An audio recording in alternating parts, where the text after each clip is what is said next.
Assalamualaikum, Alhamdulillah. Bertemu kembali kita dalam video kali ini di mana akan membincangkan kebaikan dan kelebihan hibah dalam pengurusan harta.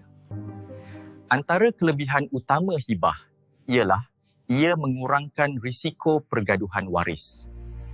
Bila harta sudah ditentukan dan diakadkan lebih awal, senang waris, tak payah nak bertengkar tentang siapa dapat apa nanti. Okey?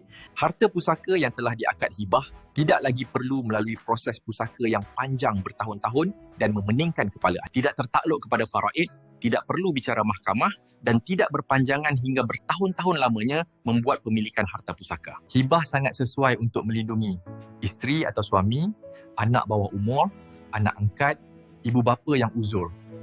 Mereka tak perlu menunggu lama untuk meneruskan kehidupan.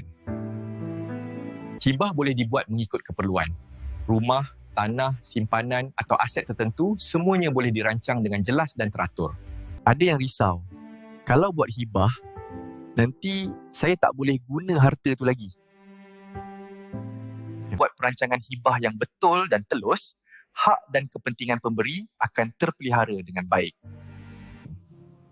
Hibah ni bukan cerita siapa dapat lebih, siapa dapat kurang.